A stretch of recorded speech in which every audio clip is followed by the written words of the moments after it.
할렐루야. 오늘 하나님께서 또 수요 예배로 불러주셨는데 가정가정마다 큰 은혜가 부어지게 되기를 주님의 이름으로 축복합니다. 오늘은 이사야서 94강입니다. 벌써 94강, 놀랍죠. 2년 거의 다 돼가고 있는데요. 우리를 사랑하시는 하나님의 모습, 이런 제목의 말씀입니다. 하나님은 우리를 사랑하시는데 하나님의 사랑은 우리를 단련시키고 우리를 성장하게 만들어 줍니다. 하나님의 사랑은 거친 사랑이에요. 부모가 자녀를 사랑할 때 어떤 부모들은 보면은 자녀에게 모든 것을 다 해주고 싶어 해요. 집도 사주고 사업장도 하나 다 해주고 완벽하게 다 해주고 싶어 합니다. 그것을 여러분 그렇게 해주면서 이것이야말로 자녀를 사랑하는 사랑이다, 이렇게 생각하시는 분들이 많이 있을 터인데, 우리 경험상으로 보면은 그런 사랑은 오히려 병든 사랑이라고 볼 수 있어요. 제가 고전 신도시에서 목회를 할 때 거기에 이제 영감님 한 분이 우리 교회에 출석하셨어요. 이분이 굉장히 부자였습니다. 서울에 강남에도 이렇게 큰 건물이 하나 있었고 또 영등포에도 건물이 하나 있었고, 근데 그걸 이제 좀 정리를 하고 안산으로 오셨어요. 그리고 이제 이분이 이제 자녀 아들하고 딸이 있었는데 아들, 딸 다 아파트도 하나씩 사주고, 특별히 이제 아들에게는 상가를 하나 분양을 받아가지고 크게 PC방처럼 돼 있는 오락실 있잖아요. 이런 것을 차려줬어요. 완벽하지 않습니까? 그러다 보니까 이 아들도 이제 그 아버지가 다 해준 거니까 물론 열심히 했겠지만은 이상하게 그 PC방이 안 돼요. 그리고 좀 안 되니까 아들은 온데간데 없이 늘 사라져버리고, 그 다른 사람, 종업원 한 사람, 그 사람에게 다 맡겨버리고, 그러다 보니까 결국에는 이 PC방이 완전히 문을 닫게 되고 크게 손해를 보게 되더라고요. 아버지가 다 해줬지만은, 많은 돈을 들여가지고 다 해줬지만은 아들이 하는 일들을 보니까 너무 어린아이 같아요. 정말 열심히 살지 않고 그냥 이거 안 되면 또 아버지가 뭔가 해주겠지, 이런 것들을 기대하면서 적당히 하는 그런 모습을 보았거든요. 여러분, 이것은 어떻게 보면은 병든 사랑입니다. 하나님의 사랑은 이런 사랑과 달라요. 하나님의 사랑은 거친 사랑입니다. 하나님께서는 이스라엘 백성들을 사랑하셨지만 그들을 애굽에 종살이하게 만들었고, 그리고 애굽의 종살이에서 건져내서 사막길을 40년 동안이나 방황하게 만들었어요. 그러면서 이스라엘 백성들로 하여금 하나님을 의지하는 법을 배우게 하신 거예요. 하나님 앞에 기도하는 법, 하나님께 기도했을 때 하나님께서 그들을 만나주시고 그들의 필요를 채워주시는, 그것을 이제 하나님께서 가르쳐 주셨다는 거예요. 그래서 때로는 저와 여러분도 하나님께서 너무너무 사랑하시지만은 고난의 풀무불 속에 집어넣어 버릴 때가 있어요. 그래서 우리가 정말 어려움도 당하고 고난도 당해요. 그러면서 우리가 너무 힘들기 때문에 어떻게 합니까? 하나님의 이름을 부르고 하나님 살려달라고, 나의 삶에도 은혜를 베풀어 달라고 우리가 기도하지 않습니까? 하나님의 사랑은 여러분 그런 거친 사랑입니다. 그런데 이 거친 사랑이야말로 정말로 우리를 사람답게 살게 하고 하나님의 자녀로 우리를 변화시키는 그런 사랑이라는 거예요. 믿으시기 바랍니다. 오늘은 하나님께서 우리를 사랑하시는 이 모습이 세 가지 모습으로 모양으로 묘사가 되어 있어요. 첫째가 우리의 대적을 심판하는 그런 모습으로 묘사가 되어 있는데 1절 말씀 한번 같이 읽어볼까요? 시작.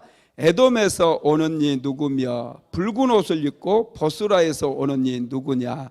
그의 화려한 의복 큰 능력으로 걷는 이가 누구냐?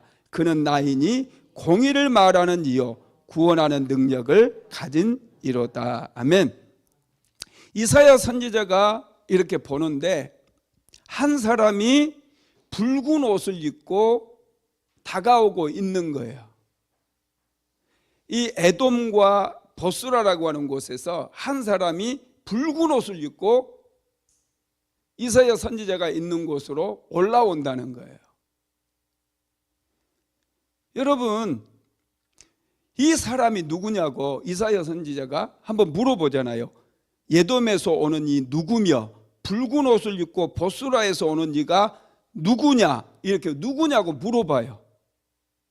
지금 붉은 옷을 빨간 옷을 입었다는 거예요. 빨간 옷을 입은 사람이 이 에돔에서 보스라에서 에돔은 유다의 남쪽에 있어요. 사해바다 밑쪽에 있는 그 나라가 에돔이고 이 보스라는 에돔에 속해 있는 도시예요. 도시.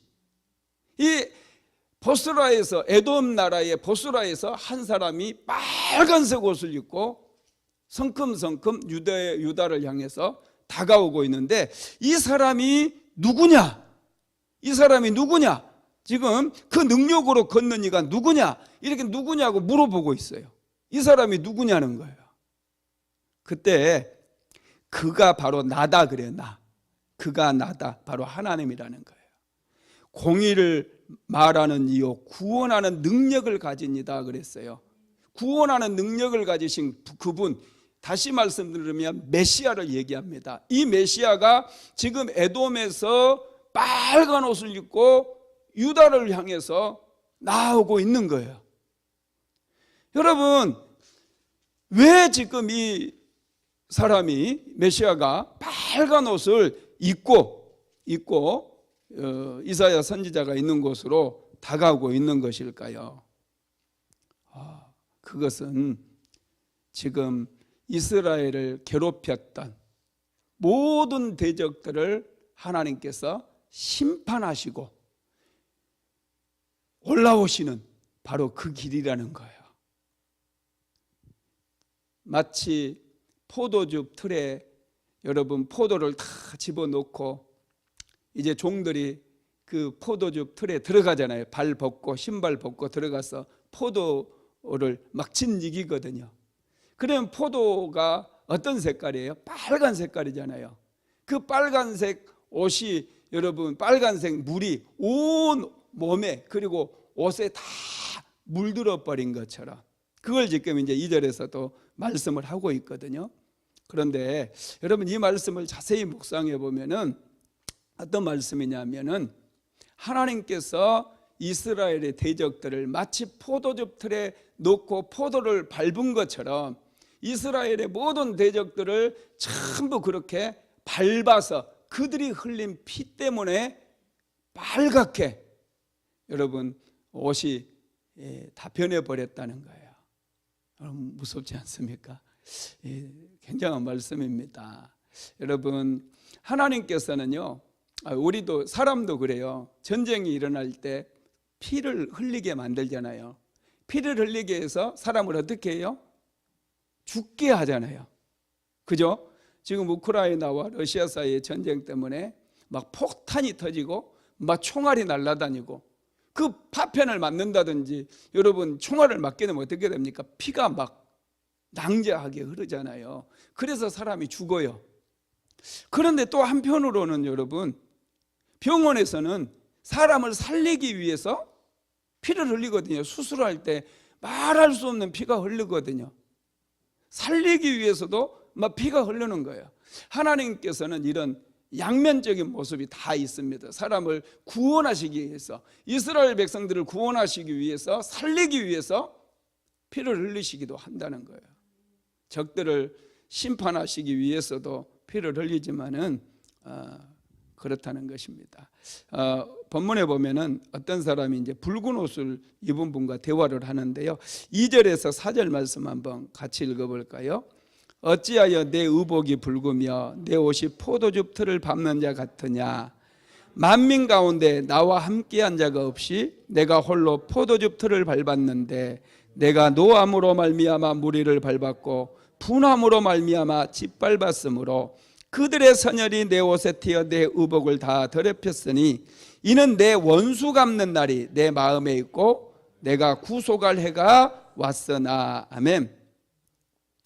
이렇게 붉은색 옷을 입으신 것은 이 구속의 때가 가까이 왔다는 거예요. 원수들이 심판을 받아서 하나님의 심판을 받을 때가 가까이 왔다라는 것입니다. 원수들이 심판을 받아 흘리는 피의 색이 붉은색인 거예요. 그래서 이 메시아의 옷이 붉게 변해버린 거죠. 여러분, 하나님께서 이렇게 원수들을 심판하신다고 그랬는데 심판하신 이유가 무엇일까? 무엇일까요? 첫째는요, 우리 힘으로는 이 마귀를 대적할 수 없기 때문에 그래요. 이제 이스라엘 백성들의 입장에서는 이스라엘 백성들의 힘으로는 아수르나 바벨론이나 이런 강대국을 대적할 힘이 없어요. 그런데 오늘날 우리들은 마귀를 대적할 수 있는 힘이 우리에게는 없습니다. 죄를 대적할 수 있는 힘도 없어요. 죄라든지 마귀라든지 이 사망의 권세와 우리는 싸울 수가 없습니다. 힘이 없기 때문에. 그래서 하나님께서 이 원수들을 이제 심판하시고 그 백성들을 구원하시겠다라고 하는 그런 말씀인 것이죠. 우리가 힘이 없기 때문에, 능력이 없기 때문에 하나님께서 대신 싸워주시는 거예요. 믿으시기 바랍니다.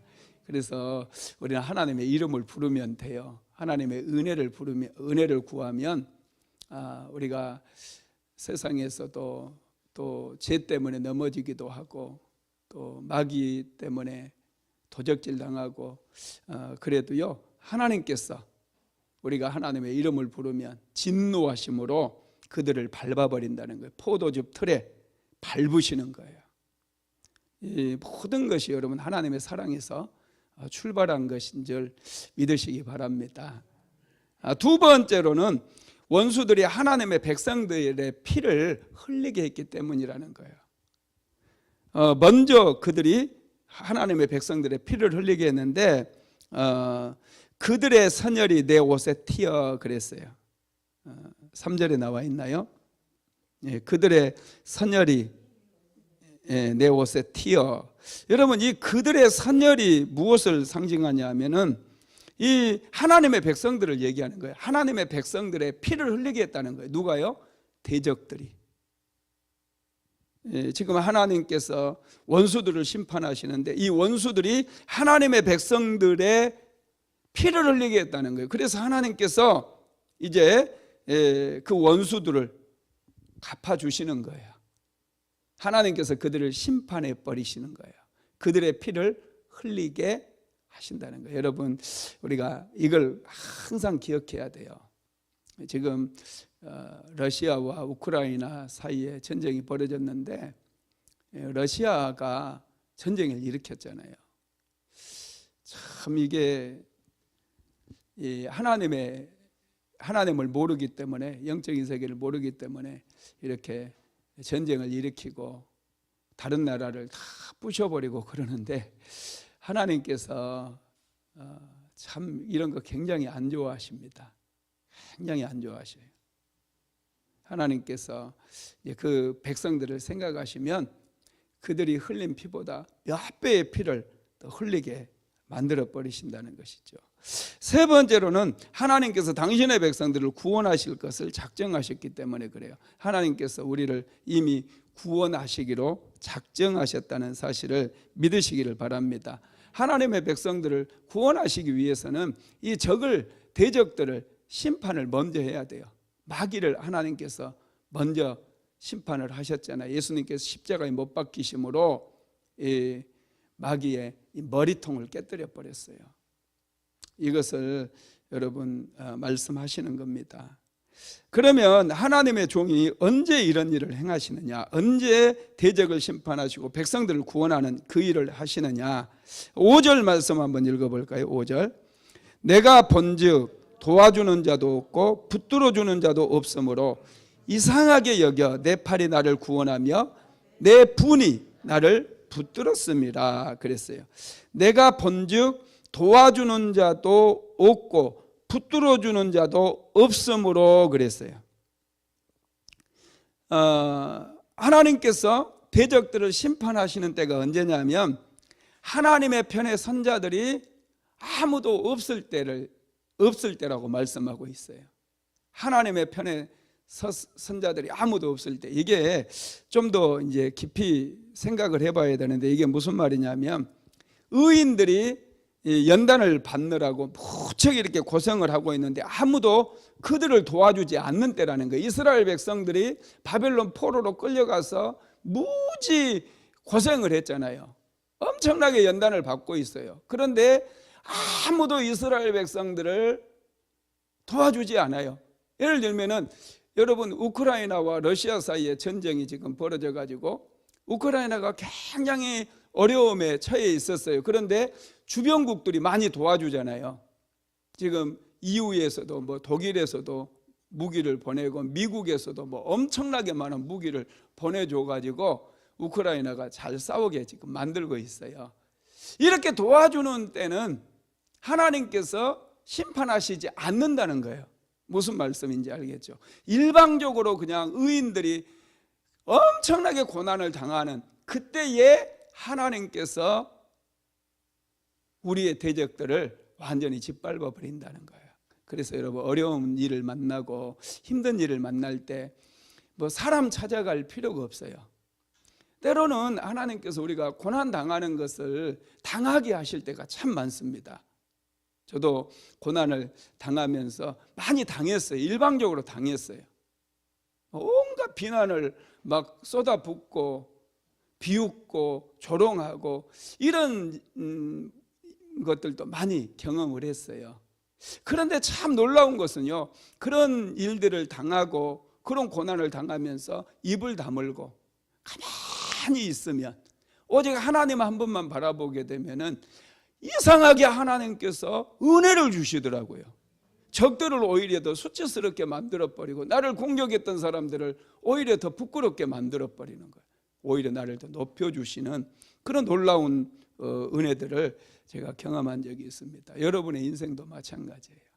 하나님께서 지금 이사야서 말씀을 통해서 우리에게 주시는 말씀이기도 하거든요. 이 말씀이 이스라엘 백성들을 아무도 도와줄 수가 없었어요. 바벨론 포로로 끌려가서 노예 생활하고 고통당할 때 아무도 도와주는 사람이 없었어요. 그때 하나님께서 분연히 일어서서 이 바벨론을 망하게 만드시고 페르시아에 완전히 짓밟히게 만드시고 페르시아 왕 고레스를 통해서 고레스 칙령을 공포하게 하고 이스라엘 백성들이 다시 본국으로 돌아갈 수 있도록 그렇게 은혜를 베풀어 주신 거예요. 여러분 하나님께서 이렇게 역사하시니까 힘들어도요 자꾸 사람 의지하려고 하지 마세요. 때로는 그 힘든 것들을 기도하면서 잘 견디시기 바랍니다. 하나님께서 견디는 그 모습들을 아주 귀하게 여기시더라고요. 우리는 자꾸 누구의 사람 도움 받으려고 하고 안 도와주면 막 삐지고 시험 들고 그래요. 그거 아니에요. 우리 믿음의 백성들은 이 견딤, 하나님 안에서 때로는 견뎌야 돼. 견디면 하나님께서 적들을 밟아버려요. 포도즙 틀에 넣어서 막 선열이 낭자하게 밟아버려요. 그래서 우리를 구속해 주시고 구원해 주시는 그런 하나님이신 거 믿으시기를 바랍니다. 두 번째, 그의 백성을 사랑하는 두 번째 모습은 은총을 베푸시는 하나님의 모습이에요. 하나님께서는 선택한 백성들을 항상 축복해 주시고 은혜를 베풀어 주시는데 7절에서 9절까지 한번 같이 읽어볼까요? 내가 여호와께서 우리에게 베푸신 모든 자비와 그의 찬송을 말하며 그의 사랑을 따라 그의 많은 자비를 따라 이스라엘 집에 베푸신 큰 은총을 말하리라. 그가 말씀하시되 그들은 실로 나의 백성이요 거짓을 행하지 아니하는 자녀라 하시고 그들의 구원자가 되사 그들의 모든 환난에 동참하사 자기 앞에 사자로 하여금 그들을 구원하시며 그의 사랑과 그의 자비로 그들을 구원하시고 애적 모든 날에 그들을 드시며 안으셨으나. 아멘. 여기에 보면은 내가 여호와께서 우리에게 베푸신 모든 자비와 그의 찬송을 말하며 그의 사랑을 따라 그의 많은 자비를 따라 이스라엘 집에 베푸신 큰 은총을 말하리라 그랬어요. 하나님께서 이스라엘 백성들을 선택하시고 그들에게 큰 은혜를 베풀어 주셨다는 거예요. 저와 여러분도 마찬가지예요. 한번 생각해 보세요. 우리를 예수님 믿게 하시고 예수님께서 우리를 그냥 내버려 두시지 않았어요. 지금까지 걸음걸음 인도해 주셨을 뿐만 아니라 지금까지 다 많은 은혜를 내려주셨어요. 이거 믿게 되기를 주님의 이름으로 축복합니다. 무엇보다도 우리가 죄의 종으로 죽어가고 있었잖아요. 죄의 종노릇하면서 살았잖아요. 마귀의 종노릇하면서. 그런데 우리로 하여금 예수님을 믿게 하시고 하나님의 자녀가 되게 하셨어요. 이건 신분이 얼마만큼 상승한지 몰라요. 하나님의 자녀와 마귀의 종은 하늘과 땅 차이예요. 우리의 신분 자체가 달라져 버렸어요. 여러분 이런 것들이 하나님의 은혜인 줄 믿으시기 바랍니다.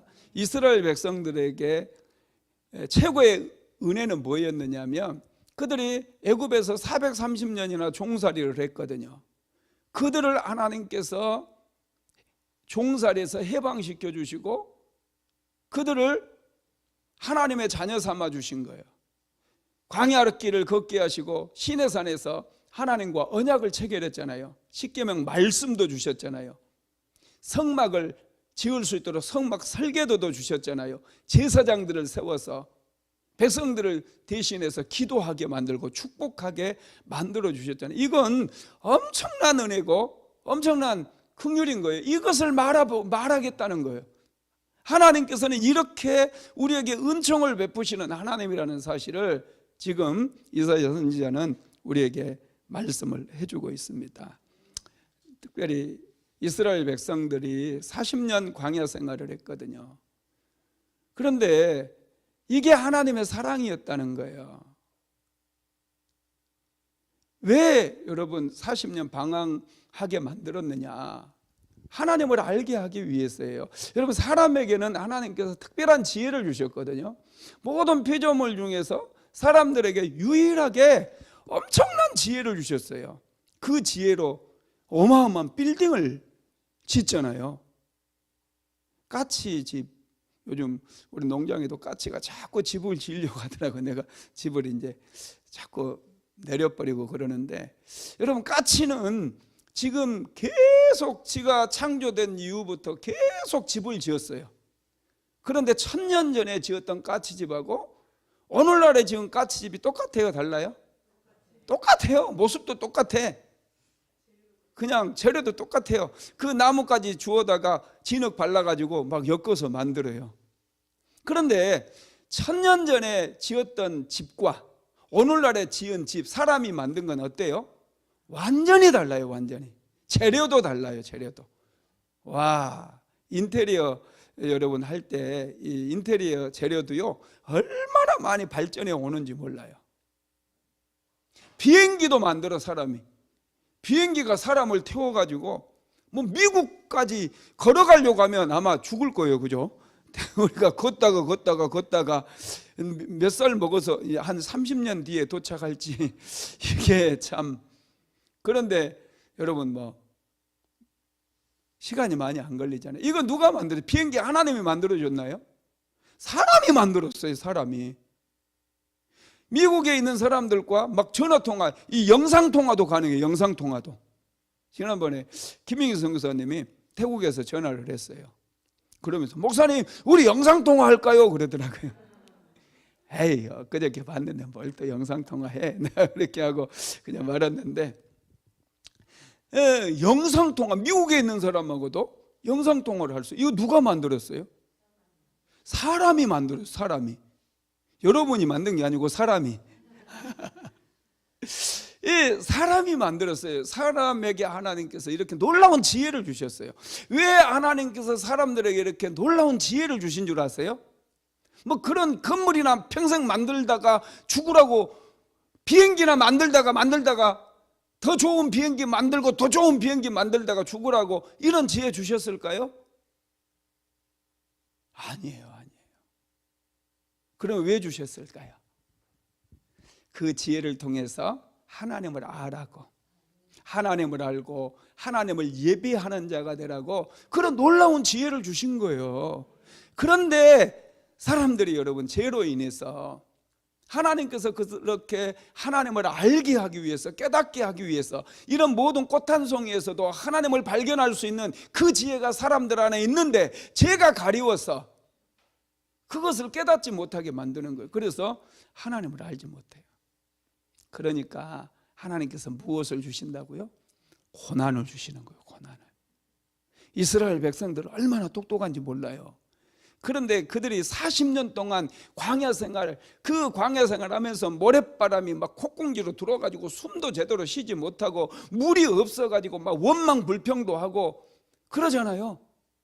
그러는 과정 속에서, 힘든 과정 속에서 40년 만에 그들이 찾아낸 게 하나님이었다는 거예요. 그들은 하나님을 알게 되고 하나님을 믿게 되고 하나님을 의지하는 법을, 하나님을 의지하면서 하나님을 예배하면서 살아가는 법을 그들이 배우게 되었다는 거예요.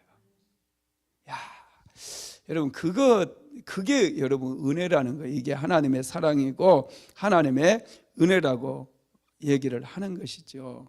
하나님께서는 이렇게 이스라엘 백성들을 거짓을 행하지 아니하는 자녀로 만들려고 그랬어요. 그런데 그들은 거짓말하고 우상숭배에 빠졌잖아요. 모든 환란, 8절에 보면 모든 환란에 동참하서 그랬거든요. 하나님께서 이스라엘 백성들을 광야에 내버려 두신 게 아니에요. 그 광야 길을 함께 동행하셨어요. 불기둥과 구름기둥으로 함께 하셨거든요. 힘들 때 왜 나만 힘드냐고 막 이렇게 원망불평하지 마세요. 그 힘든 현장에 항상 하나님이 함께 계십니다. 그래서 우리가 그 힘든 상황 속에서 하나님께 기도하고 하나님의 이름을 부르면 위로가 얼마나 놀랍게 임하는지 몰라요. 하나님의 위로가.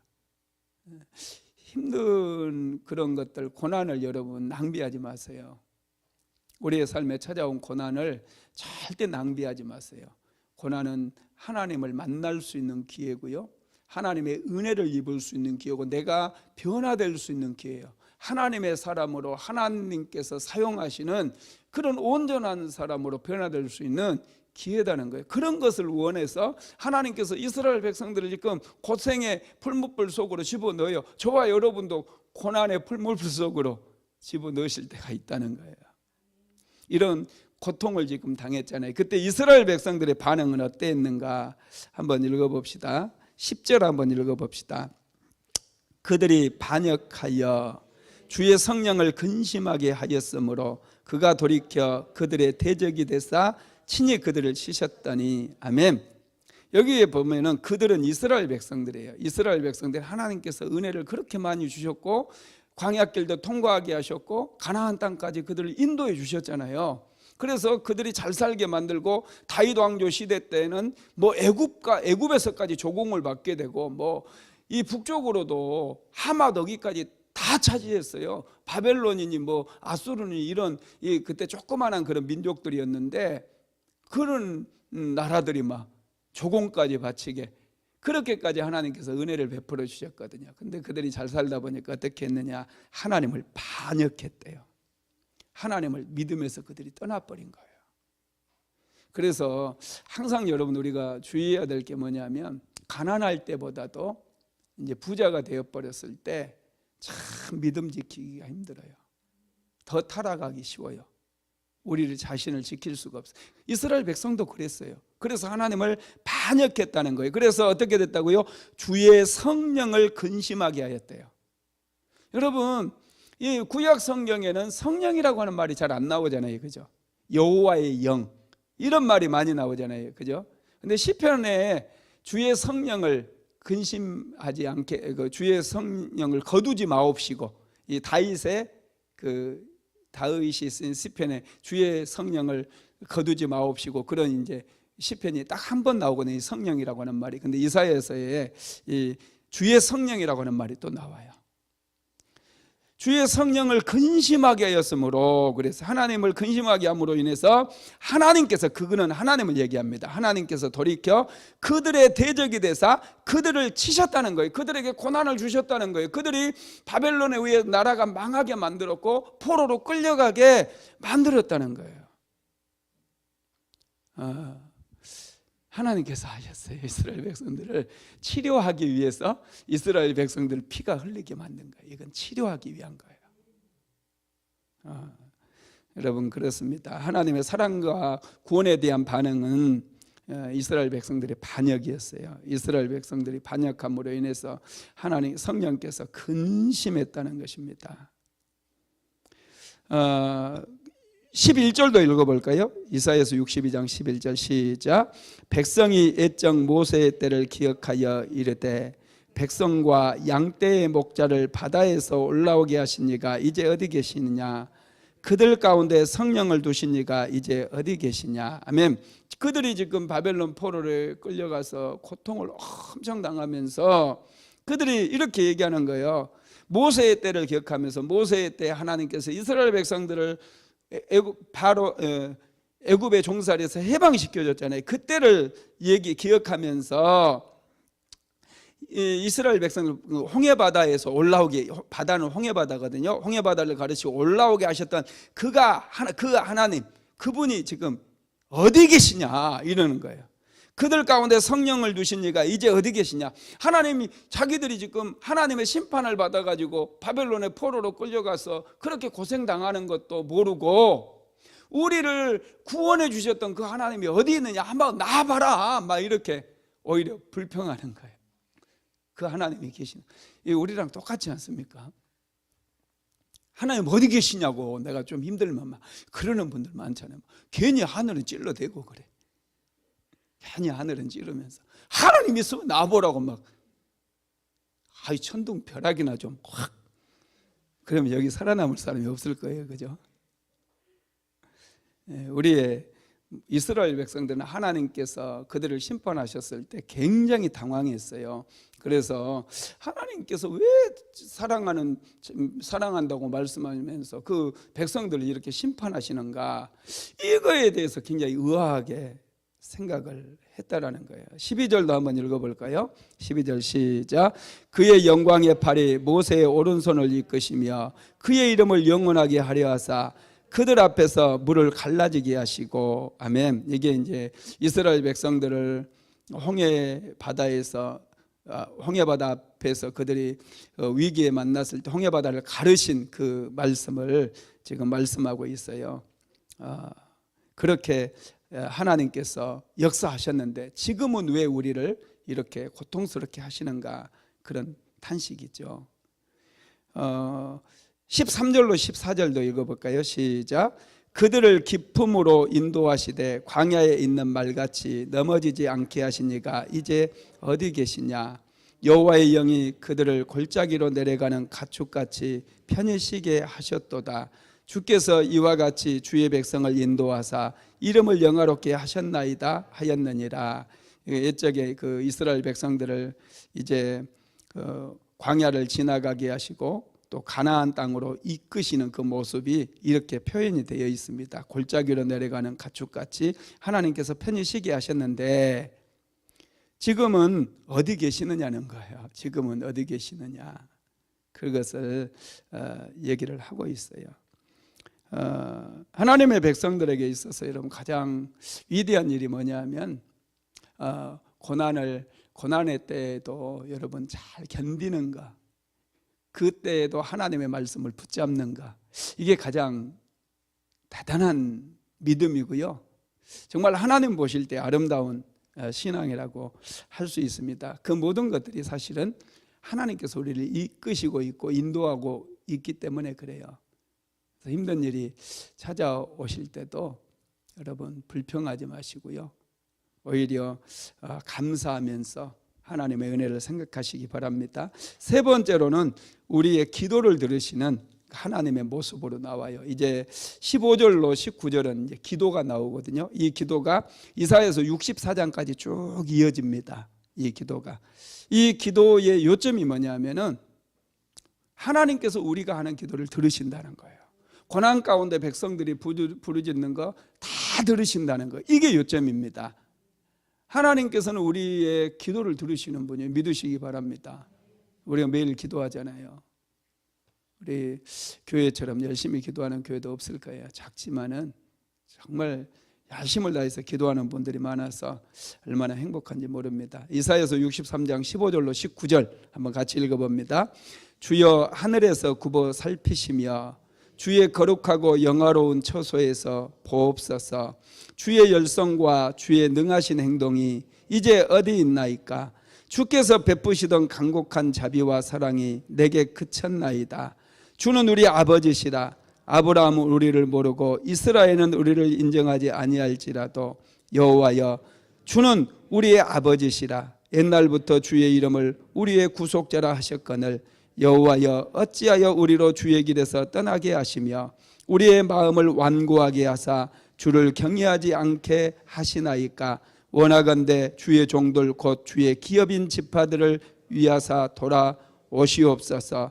주의 거룩한 백성이 땅을 차지한 지 오래지 아니하여서 우리의 원수가 주의 송소를 유린하여 싸우니 우리는 주의 다스림을 받지 못하는 자 같으며 주의 이름으로 일컬음을 받지 못하는 자 같이 되었나이다. 아멘.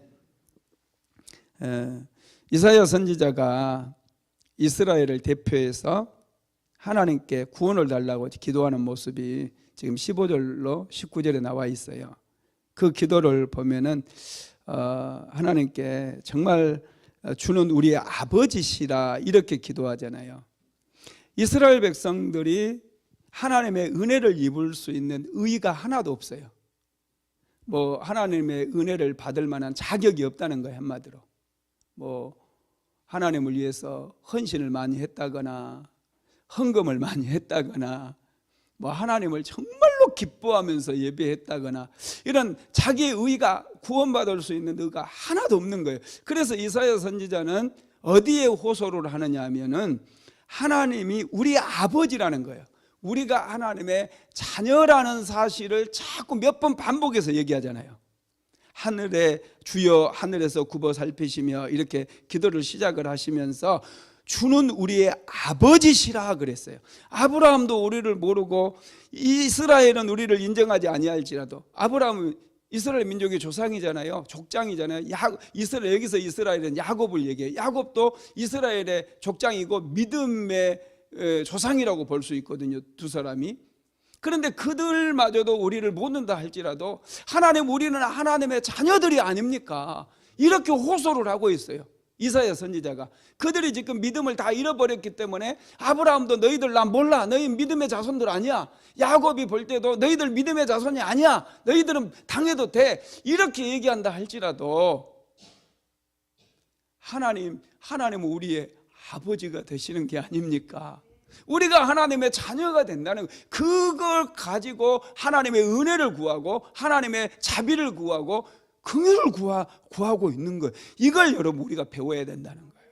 내가 하나님 앞에 아무런 드러낼 거 의도 없고 자랑할 것도 없고, 정말 하나님 앞에서 내가 죄인이지만 하나님 앞에서 내가 맨날 이 죄만 짓고 그러할지라도 하나님은 내 아버지가 이미 되시지 않았습니까? 내가 예수를 믿음으로 하나님께서 내 아버지가 되어주신다고 말씀하지 않았습니까? 이것을 여러분 우리가 하나님 앞에 가지고 나가서 이것으로 인해서 우리가 하나님께 은혜를 구하고 축복을 구하라는 거예요. 여러분 놀랍지 않습니까? 지금 이 말씀이 그 말씀인 거예요. 야, 이사야 선지자의 이 기도, 이런 기도는 우리가 좀 깊이 계속해서 묵상할 필요가 있는 것 같고요. 이렇게 우리가 다른 건 아무것도 내가 하나님 앞에 내세울 것 없고 그러할지라도 하나님은 나의 아버지가 되셨습니다. 하나님은 나의 아버지가 아니십니까? 하나님 나에게 은혜를 베풀어 주세요. 나를 이 어려운 가운데서 건져주세요. 할렐루야. 이런 기도 드리시게 되기를 주님의 이름으로 축복합니다. 그리고 이제 마지막 부분에 보면은 하나님 예배드릴 성전이 유린을 당했다는 얘기가 나와요. 성전이 다 무너져 버렸다는 거. 그것을 근거로 해서 하나님 속히 오셔서 은혜를 베풀어 달라, 그런 기도를 드리는 거예요. 여러분, 그래서 우리가 이 교회를 위해서 항상 기도해야 돼요. 대한민국의 교회가 뭐 타락했니 어쩌니 뭐 그런 얘기는 입 밖에도 내지 마시고, 하나님, 이 교회가 하나님께 세우신 몸된 교회가 아닙니까? 이 대한민국의 교회를 생각해 주시고 은혜를 베풀어 주셔서 다시 한번 영적인 부흥이 일어나게 해주세요.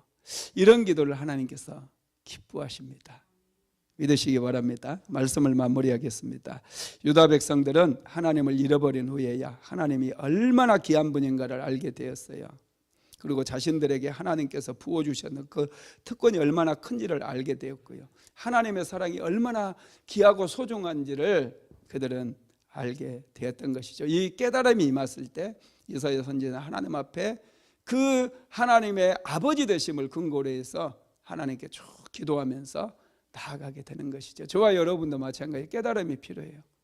하나님에 대한 깨달음이, 하나님께서 나를 얼마나 사랑하시는가, 그 사랑이 얼마나 소중한가, 이런 것들을 깊이 깨닫는 사람이 영적으로 더 성장하게 되고 성숙할 수 있고요, 더 깊은 기도를 드릴 수가 있게 됩니다. 그렇게 되는 저와 여러분 되시기를 주님의 이름으로 축원합니다.